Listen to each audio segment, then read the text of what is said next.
Hi, I'm Catherine Katipay, second year dash 2.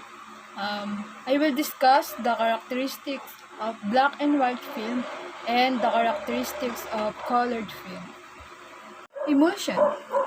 The emulsion contains grains of silver salt that are able to absorb light and react with a developing chemical to break down into pure silver, remove the silver, and reveal an image on the negative. Next is an anti-halation layer. Anti-halation layer is used to capture light and refrain it from bouncing back to the emulsion. This layer eliminates blurry image or foggy film.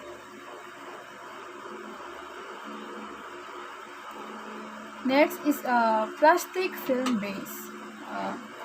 Plastic film base is a transparent substrate which acts as a support medium for the photosensitive emulsion that lies atop it. The base generally accounts for the vast majority of the thickness of any given film stock. Black and white film are very simple by comparison, only consisting of silver halide crystals suspended in a gelatin emulsion which sits on a film base with an anti-halation back. Many films contain in a top supercoat layer to protect the emulsion layer from damage. There is usually one layer of silver halide crystals.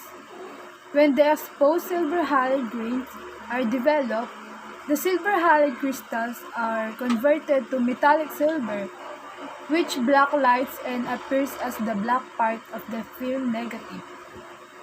Gelatin binder. The gelatin binder is a clear, so it transmits the light to the silver halide crystal. It is porous, so the processing chemicals can easily penetrate to the silver halide crystals. The primary function of the gelatin is to provide a support medium for the silver halide crystal by holding them in place. And next, the characteristics of colored film. Colored film has a more complex structure than black and white film. It can consist of many layers. It consists of as many as 7 layers with different functions. First is a protective layer. A top layer of a plain gelatin which protects the underlying layers against abrasion and damage. Second emulsion layers which contains blue sensitive silver halide plus a yellow forming color coupler.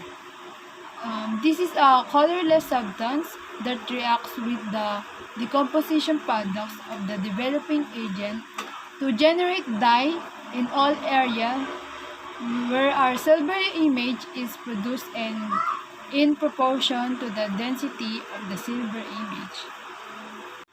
Next is a yellow filter layer, which holds back blue light from the subsequent emulsion layer. It disappears during the bleaching stage of processing. Next, emulsion layer which contains blue and green sensitive silver halide plus a magenta forming color coupler. The blue sensitivity is suppressed by the yellow filter layer. In the next emulsion, which is blue and red sensitive. Blue again being suppressed and contains a cyan forming color coupler.